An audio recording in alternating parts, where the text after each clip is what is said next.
जी, आज के कार्यक्रम का सवाल था कि क्या हिंदू को 5 बच्चे पैदा करने चाहिए। ये सवाल हमने खड़ा किया था विश्व हिंदू परिषद के जो अंतर्राष्ट्रीय अध्यक्ष हैं अशोक सिंघल साहब, उन्होंने कहा था कि हिंदुओं को 5 बच्चे पैदा करने चाहिए। हम जनता से राय जानना चाह रहे हैं कि जनता की राय क्या है। जनता की राय हम देखेंगे कार्यक्रम के आखिर में। हमारे विशेषज्ञ पैनल के साथ हम चर्चा कर रहे हैं इस सवाल पर। फादर, जो सबसे बड़ी चिंता है वो ये है कि धर्मांतरण को लेकर आप सबसे पहले निशाने पर हैं कि ईसाई मिशनरी जो हैं वो धर्मांतरण करवा रही हैं, कन्वर्जन करवा रही हैं, और करीब करीब 5 लाख कन्वर्जन जो है हर साल हो रहे हैं हिंदुस्तान में। कितनी सच्चाई है इस बात में? सच्चाई तो इसमें कुछ भी नहीं है, लेकिन जो मैं एक चीज़ बताना मांगूंगा कि हिंदू, क्रिश्चियंस, मुस्लिम सब एक साथ रहते हैं जी।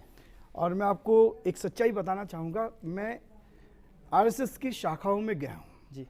आरएसएस की शाखाओं में मैंने लोगों के साथ मेरे संपर्क रहे हैं और मैंने वहाँ देखा है। आपके अच्छा होने का सबूत ये नहीं है जी, इसलिए मुझे जरूरत नहीं है कि आप आरएसएस में गए कि नहीं। जी, उस चीज़ को मैं बता रहा हूँ। वो सर्टिफाई नहीं करता उनके सबसे लेकर हमने, लेकिन दुख की बात क्या है कि कहीं भी कुछ होता है तो केवल एक क्रिश्चियंस दिखते हैं। अभी भी जैसे आपने इस चीज़ को बताया कि मुस्लिम्स को कहते हैं कि ये बच्चे पैदा ज़्यादा कर रहे हैं, क्रिश्चियंस को बताते हैं कि क्रिश्चियंस क्या कर रहे हैं कि धर्मांतरण कर रहे हैं। तो आप दोनों मिलकर राष्ट्र को संकट में डाल रहे हैं। नहीं, राष्ट्र तो क्या है, मैं राष्ट्र की परिभाषा बता दूं। राष्ट्र क्या है? हमारे धर्मशास्त्र बाइबल में हिंदुस्तान के बारे में पहले से लिखा है। बाइबल में जो परमेश्वर का वचन है, 2 जगह हिंदुस्तान का नाम है, यानी सबसे पहले जब हमारे धर्म ग्रंथ में है तो ये हमारा है जी। हम इसी देश के निवासी है, नागरिक है, ये हमारा धर्मशास्त्र कहता है। हिंदुस्तान का 2 बार नाम है जो दूसरी जगह नहीं मिलेगा। और हम अपने देश का आदर करते हैं, सम्मान करते हैं, और जितनी बढ़ोतरी हम कर सकते हैं, क्या नहीं किया हमने, जितना हमने एजुकेशन के क्षेत्र में जितना किया, आज सारे हिंदू बच्चे हमारे स्कूलों में पढ़ रहे हैं। लेकिन ये क्या सच्चाई है जो वीएचपी बार बार आरोप लगाती है कि आप कन्वर्जन करवा रहे हैं? अब कन्वर्जन की जो बात आती है, अब मैं आपको एक स्पष्ट कर दूं। शेखर साहब, इसी पर नाराजगी ज्यादा है ना? एक मैं बिल्कुल स्पष्ट कर दूं इस बारे में। मेघालय, नागालैंड, मिजोरम, सब जगह 90% ये कन्वर्जन का कार्यक्रम चल रहा है जी। पूरे के पूरे रियांग्स जाति के जो लोग हैं, 50,000 आदमी आज कैंपों में पड़े हैं। यदि ये सारा का सारा यदि आप मिजोरम की बात करेंगे, दूसरा मैं निवेदन करूँ आपसे, आपके जो पोप हैं, हिंदुस्तान की जमीन पे कई बार जब अटल जी प्रधानमंत्री थे उस समय दीपावली के रोज ये आए थे, उन्होंने स्वयं ने ये घोषणा की है कि हमने ये जो सती है हमारी, अफ्रीका को और उनको बनाया है, उसके बाद में अब ये जो सती है, ये सारी की सारी शताब्दी एशिया को क्रिश्चियन बनाने की शताब्दी है। और इसके लिए हम बजट और व्यक्ति धर्म प्रचारक जो है वो भेजेंगे, वो सारी कार्यकारी आपका पोप मान रहा है ये बात। एक जो मेघालय में प्रमाणित कर रहे हैं हम, 90% प्रमाणित नहीं कर रहे ना, मैं आपको मैं उसके प्रमाण बता रहा हूँ। जिस चीज को आप बता रहे हो, धर्मांतरण की बात करो, जिस चीज को मैं, धर्मांतरण वाली बात सत्य है तो फिर तो ये चिंता का विषय है। लेकिन प्रमाण है साहब, बिल्कुल प्रमाण है, मैं प्रमाणित कर सकता हूँ सब चीजों को, व्यक्तिगत मैं देख के आया हूँ। फादर आप क्यों बाइबल पीछे छुप रहे हैं? सीधी सी बात कहिए, इस्लाम और Christianity are the religions of book, किताब की धर्म है। और जब पहले जाहिल लोग थे अरब के अंदर, उन्होंने कन्वर्जन से ही इस्लाम फैला है और कन्वर्जन से ही क्रिश्चियनिटी फैली है। उसमें कोई शर्म की बात नहीं है, क्योंकि धर्म एक व्यक्तिगत आस्था है। उस व्यक्तिगत आस्था को मैं किसको मानूं? मुझे कोई हिंदू तो बनाएगा नहीं जी, मुझे कोई अग्रवाल तो बनाएगा नहीं। तो मैं चूंकि छोटी जाति का हूं, तो या तो मैं क्रिश्चियन बनूं या मैं वो बनूं। दूसरा ये कि क्रिश्चियनिटी में फायदा ये है कि उनको एजुकेशन मिलती है। हिंदुओं को कौन रोक रहा है अच्छे अच्छे कॉलेज बना? वो तो सब प्राइवेटाइज करना चाहते हैं, वहां कोई जा नहीं सकता, और ये फ्री देते हैं एजुकेशन। नॉर्थ ईस्ट का क्वेश्चन इन्होंने जो कहा है, ये उन पहाड़ी इलाकों के अंदर सूत जाति के लोग कभी नहीं जाते थे। ये मिशनरी गए तो वहां उन्होंने एजुकेशन करी तो सारे क्रिश्चियन बन गए। तो इसके ऊपर ये डिबेट करनी जरूरत है, समझने की जरूरत है। परिवर्तन कराने जाते हैं वहाँ। नहीं, धर्म सेवा करें तो शहरों में देखो, वनवासी क्षेत्र में शहरों में भी करते हैं, जो लोग नहीं समझते उन लोगों को बेवकूफ बना के धर्म परिवर्तन कोई नहीं बनता। सेवा के माध्यम से, आज सेवा के माध्यम से और जबरदस्ती किसी को कुछ नहीं, किसी का धर्म परिवर्तन नहीं किया जा सकता। लेकिन जो आपकी चिंता, जो आप बता रहे हो, हम लोग जो, मैंने आपसे क्या कहा, हम आपके लिए दुआ कर रहे हैं। हम अपने राष्ट्र के लिए दुआ करें, ये बात होगी। लेकिन जिस चीज की आप चिंता करो, हम लोगों के दिल को बदलने की कोशिश करते हैं। धर्म भारतीय संविधान में कोई दिल बदलने की धर्म कोशिश जो नहीं है है, जो बोले वाले बेचारे जो धर्म को समझते नहीं है। कुछ कह रहे थे मिस्टर साहब हम जानना चाह रहे हैं कि भारतीय संविधान में धर्म की आजादी दी गई है, फ्रीडम ऑफ रिलीजन है, आर्टिकल 25 में कहा गया है। तो फिर इसमें क्या विवाद है यदि जो लोग अपनी इच्छा से धर्म परिवर्तन भी कर रहे हैं? और जैसे हसन साहब ने कहा कि आप तो पूछेंगे नहीं, आप ब्राह्मण बने रहेंगे, मिश्र साहब बने रहेंगे, अशोक सिंघल बने रहेंगे, विजय त्रिवेदी बने रहेंगे, दलित को, पिछड़े को घुसने नहीं देंगे घर में, तो कोई बेहतरी उनकी हो, इसमें क्या बुराई है? मैं इस पर बता रहा हूँ आपको। ऐसा है, पहली बात जी कि अगर स्वेच्छा से कोई धर्म परिवर्तन करता हो जी कोई दिक्कत नहीं है, संविधान इसकी अनुमति देता है जी। लेकिन प्रलोभन में, लालच में कि हमको ये पद मिल जाएगा, हमको नौकरी मिल जाएगी, हमको ये लालच जो है ये ठीक नहीं है। लेकिन जिंदगी की बेहतरी कोई लालच है? नहीं, जिंदगी की बेहतरी तो परिश्रम करके जिस धर्म में है उसमें भी बन सकता है। एक मिनट मैं जरा कंप्लीट कर दूं। आपके देश में एक प्रधानमंत्री हुए हैं परमादरणीय लाल बहादुर शास्त्री जी। तो क्या थे, उनके पास नाव का किराया नहीं था, तैर करके गंगा पार किए थे। बिना धर्म परिवर्तन किए भी परिश्रम से लोग आगे बढ़े हैं और बढ़ते रहेंगे। लेकिन एक बात जो आपने कही, मैं बड़े आदर के साथ कहना चाहता हूं, अगर आप हिंदू बनना चाहते हैं तो आपका स्वागत है, मैं बनाऊंगा। मैं ये पूरे देश के सामने कह रहा हूं, हमारे यहाँ प्राविधान है, लेकिन हमारे यहाँ प्रलोभन नहीं है भाई। हम आपको कुछ देंगे नहीं, केवल वेद पुराण आपको पढ़ाएंगे और हम आपको अपने बगल में जो आपका वेतन है, पेंशन है, जो भी है। कितने बनाए? हमने किसी ने कहा नहीं, आप पहली बार कह रहे हैं। पहली बार कितने हमसे आज तक नहीं, हमसे आज तक किसी ने कहा नहीं, लेकिन आपने कहा। और मैं यहाँ पर आपको कह रहा हूँ, आप आइए, अच्छे मुहूर्त में आपको हिंदू बनाता हूँ। पर देखिए आप जी, मैंने आप सहर्ष कह रहे हैं ना, हमने प्रलोभन नहीं दिया, हम आपको नौकरी नहीं देंगे, व्यापार नहीं देगा। आप आइए, स्वागत है। मिश्र जी, आप ध्यान से सुनिए मेरे को। नहीं, मैंने आपकी बात पर कहा। नहीं, ठीक है, आप मेरी बात को पकड़े, प्रावधान है, उसका मेटाफर भी आप समझिए उस बात का। मैंने ये कहा आपको कि हिंदुस्तान को आज़ाद हुए आज 65 साल हो गए, और 65 साल के अंदर सिर्फ एक मुसलमान ने, जो कि ABCD भी जानता है, दुनिया घूम के आया है, वो कह रहा आपको इस स्टेज के ऊपर कि क्या आप बनाते हैं? आप क्या बनाएंगे फिर? मैं जहाँ मेरा धारणा है वो ये है कि हाँ, नहीं कि हम कोई प्रलोभन नहीं देते। वो जो हरिजन है, पहली बार वो जो हरिजन है वो झाड़ू लगाएगा। मुसलमान अगर है वो झाड़ू, वो ब्राह्मण तो नहीं बनेगा, वो पूजा पाठ तो नहीं करवा पाएगा। वो ये आप जाति व्यवस्था को बदल नहीं सकते, पूजा पाठ नहीं कराते, और जाति व्यवस्था की वजह से जो है उसके अंदर एंट्री है। व्यापारी है, कपड़ा बेच रहे हैं, जूता बेच रहे हैं। एक बात है, आप जो गलत बात कर रहे हैं ना, एक जो चीज मैं आपको 60,000 से बता सकता हूँ, जो हरिजन है सिंगल साहब, उनको हम प्रशिक्षण देते हैं और आज पूजा पाठ करते हैं मंदिरों में। नहीं, आप कैसे कह रहे हो हरिजन नहीं बनाते? एक मिनट, ब्राह्मण शब्द की जो एनालिसिस है, व्युत्पत्ति, वो क्या है?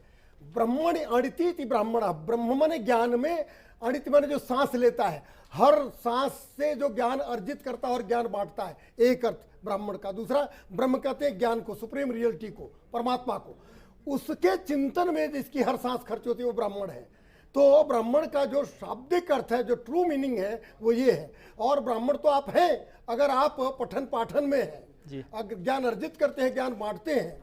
अणित का अर्थ सांस, अगर आपकी हर सांस परमात्मा के चिंतन में और ज्ञान बांटने और अर्जित करने में जा रही है, तो आप ब्राह्मण हैं। मिश्र जी, मेरा बचपन में नाम पंडित जी था। मैं आपको बता दूं, अब आज शायद किसी को नहीं मालूम है, पंडित जी था 10वीं क्लास तक, कोई वजह थी उसकी। पर मैं आपको ये बताना चाहता हूं कि 80s के अंदर जब शिवचरण माथुर की पहली सरकार थी, मैं तब शायद यहाँ पे आया ही था। एक कारवां स्वामी अग्निवेश के साथ में नाथद्वारा टेम्पल जाना चाह रहा था, और वो सारे हिंदू थे, दलित थे, उनको रोक लगाई गई। आखिर में यहाँ के जो गवर्नर थे, उनका इंतकाल हो गया, मैं नाम भूल रहा हूँ, वो गवर्नर ने कहा कि मैं दे के जाता हूँ, मुझे कौन रोक सकता है। तब जाकर के वहाँ प्रवेश हुआ। तो आप कह रहे हैं ना कि जो हिंदू हैं, जो बेचारे नीचे तबके के लोग, उनको ही मंदिर में नहीं जाने दिया था, मुसलमान को बना कर मुझे ये बताइए, एक्सप्लोजन करना चाहते हैं। श्रीनाथ जी मंदिर में आज नहीं जाता क्या हरिजन? आज तो जा रहे हैं, मैं तो तब की बात कर रहे हैं। चलिए इस पर उसका प्रदर्शन करना चाहते हैं, उसमें लीडरशिप करना चाहते हैं। विश्वनाथ मंदिर में किसी से पूछा भी नहीं जाता आप कौन है हिंदू, किसी भी मंदिर में नहीं पूछा जाता। और मैंने अभी आपको एक नाम भी लिया, हमारे मंदिर में मैं गया हूँ। आप गलत प्रचार करते हो, अलीगढ़ विश्वविद्यालय AMU के नाम लिया मैंने, वो 2 बार जाके रहा के दर्शन।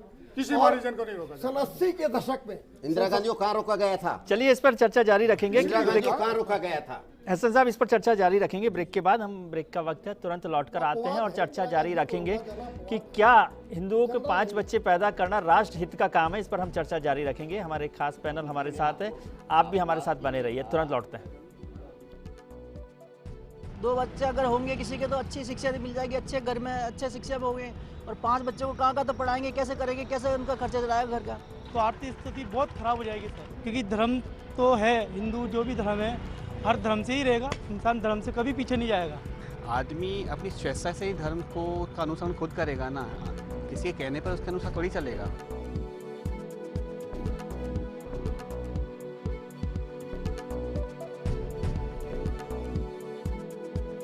आसमान को छू रही है, जो एक बच्चा और 2 बच्चे भी अपन नहीं पाल सक रहे हैं, एक बच्चे की शिक्षा और दीक्षा भी अपन पूरी नहीं कर पा रहे हैं, और 5-5 बच्चे और 6-6 बच्चे होने के बाद किस तरह से आदमी उनका पालन पोषण करेगा। और आज हिंदू तो सिमट के रह गए, हिंदू तो हम 2 हमारे 2 और हिंदू हम 2 और हमारे 1 रह गए। लेकिन जिस तरह से दूसरे वर्गों की जो संख्या बढ़ रही है और जिस तरह से धर्मांतरण करा रहे हैं, एक समय वाकई में आएगा कि हिंदू अल्पसंख्यक हो जाएगा। हमने सवाल पूछा था कि क्या हिंदू को 5 बच्चे पैदा करने चाहिए, तो ये सवाल हमारा नहीं था, अशोक सिंघल साहब ने ये बयान दिया था। उसके बाद हम ये जानना चाह रहे थे, जनता की राय हमें मिली है। 72% लोग जो हैं वो मानते हैं कि नहीं, मतलब वो अशोक सिंघल साहब और विश्व हिंदू परिषद की इस राय से सहमत नहीं है कि 5 बच्चे पैदा करने चाहिए हिंदू धर्म को बचाने के लिए। या इसका मतलब ये भी है कि उन्हें नहीं लगता कि हिंदू संप्रदाय जो है, हिंदू धर्म जो है वो बहुसंख्यक से अल्पसंख्यक में बदल जाएगा। शेखावत साहब, ये राय जनता की राय है, जो हम लोगों ने जनता से पूछा था। उनका बच्चे पैदा करने के कई कारणों को तो उन्होंने गिनाए हैं, लेकिन उसका मतलब ये है कि उन्हें इस बात की चिंता नहीं है कि हिंदू धर्म जो है वो बहुसंख्यक से अल्पसंख्यक में बदल जाएगा। ये आखिरी सेकंड में बहुत छोटा सा जवाब मुझे। क्या है कि इस बात का सारी चीज़ों की जानकारी नहीं है जी। जब देश आज़ाद हुआ और उसके जब टुकड़े हुए, उसके कारण क्या रहे? 24.43% जनसंख्या थी मुसलमानों की, उन्होंने अलग राष्ट्र की मांग कर ली उसी समय। आज अगर ये जनसंख्या बढ़ती जाएगी धीरे धीरे तो क्या गारंटी है कि हिंदुस्तान में अलग राष्ट्र की मांग फिर नहीं करेंगे जी? जब 24% मुसलमान अलग राष्ट्र की मांग कर सकते हैं, उस समय अलग राष्ट्र हो गया, कोई नहीं रोक सका उसको जी।